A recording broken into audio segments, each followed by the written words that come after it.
Everybody's heard of the UFO invasion of Washington, D.C., made famous in the 1950s. People are seeing a lot of strange stuff flying in the sky lately. No, not that. The phenomenon actually started out here on the Chesapeake Bay 1 week prior.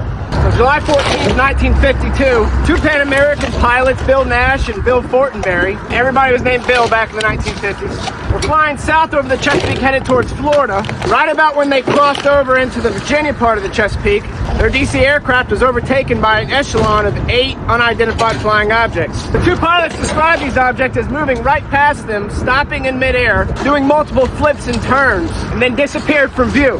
This UFO incident was named the Nash-Fortenberry incident, of course, and would end up being one of Project Blue Book's first cases classified as unknown. 5 days later, on July 19th, air traffic controllers at Ronald Reagan International Airport saw their first initial blips on radar of unidentified flying objects, moving in ways thought to be impossible and hovering around the Capitol and even the White House. These aircraft were seen by thousands, from high-ranking politicians in D.C. to country folk out on the Chesapeake Bay. Air intercepts were called in, but by the time they got there, the objects had disappeared. Then 7 days later, on July 26, 1952, the event started reoccurring. More unidentified flying objects, some objects being clocked on radars moving as fast as 7,000 miles per hour. This time the air intercept was able to get there in time. One pilot recalls moving at maximum speed and not even be able to keep the object in sight. All the sightings ended that following morning on the 27th. 3 days after that, the Chesapeake Bay Bridge opened and allowed the first caravan of vehicles over the span. Now, officials at the time said something very similar as they're doing about the current phenomenon of drones, that the flying saucers posed no significant threat. As far as we know to date, no significant harm was done from that event.